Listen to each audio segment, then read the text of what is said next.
I'm continuing in my reading. What I am doing in this series is I'm reading through the entire standard works of the Church of Jesus Christ of Latter-day Saints.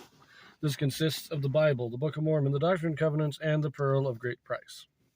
I'm reading in chronological order according to events, not according to publication or volume, so I will be skipping around just a little bit as I go along. Right now, I am still reading in the book of Exodus.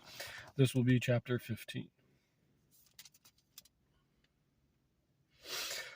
Israel sings the song of Moses. They extol the Lord as a man of war and rejoice in their deliverance from Egypt. Waters of Marah healed. The Lord promises to free Israel from the diseases of Egypt. Then sang Moses and the children of Israel this song unto the Lord, and spake, saying, I will sing unto the Lord, for he hath triumphed gloriously. The horse and his rider hath he thrown into the sea. The Lord is my strength. The Lord is my strength and song, and he is become my salvation. He is my God, and I will prepare him an habitation. My father's God, and I will exalt him. So the prepare him an habitation is a Hebrew to praise him. Anyways, continuing on, verse 3. The Lord is a man of war. The Lord is his name. Pharaoh's chariots and his host hath he cast into the sea.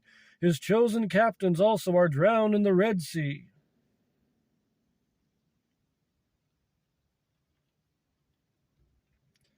The depths have covered them. They sank into the bottom as a stone.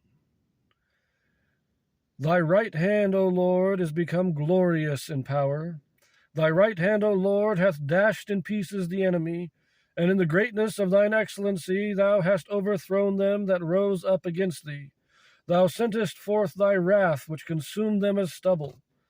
And with the blast of thy nostrils the waters were gathered together.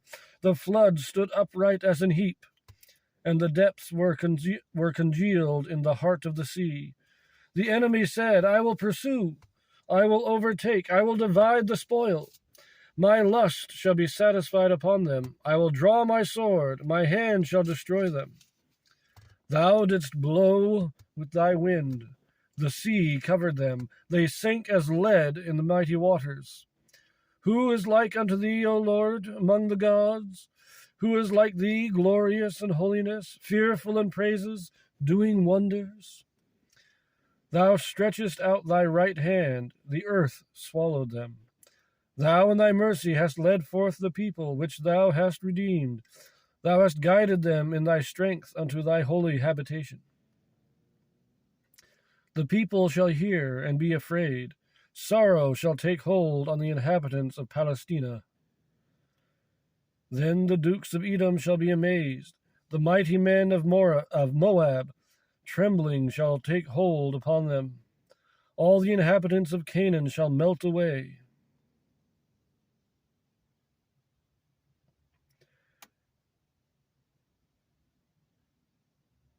Fear and dread shall fall upon them. But the greatness of thine arm, by the greatness of thine arm, they shall be as still as a stone, till thy people pass over, O Lord, till the people pass over which thou hast purchased. Thou shalt bring them in, and plant them in the mountain of thine inheritance, in the place, O Lord, which thou hast made for thee to dwell in the sanctuary, O Lord, which thy hands have established. The Lord shall reign for ever and ever. For the horse of Pharaoh went in with his chariots and with his horsemen into the sea, and the Lord brought again the waters of the sea upon them. But the children of Israel went on dry land in the midst of the sea.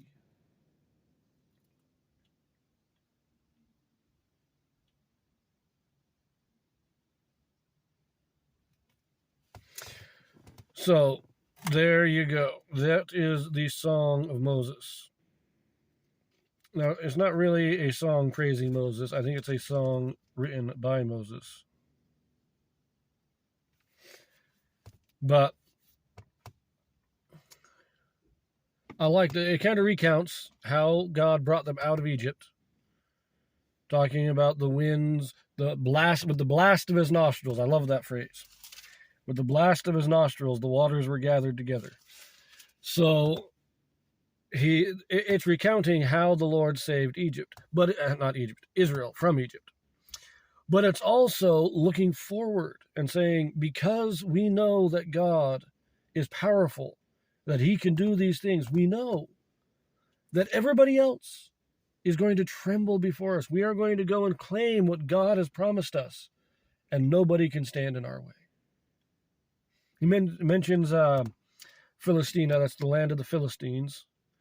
The land of Canaan. Edom, of course, is the descendants of Esau, Jacob's brother. Moab is one of the two descendants of Lot, Abraham's nephew. All these people still lived in and around the area of Canaan. And they're saying none of these people will be able to stand up against us. So it's a very it's a song of great praise, both looking back to what God has done and looking forward to what he will do. But let us continue. Verse 20.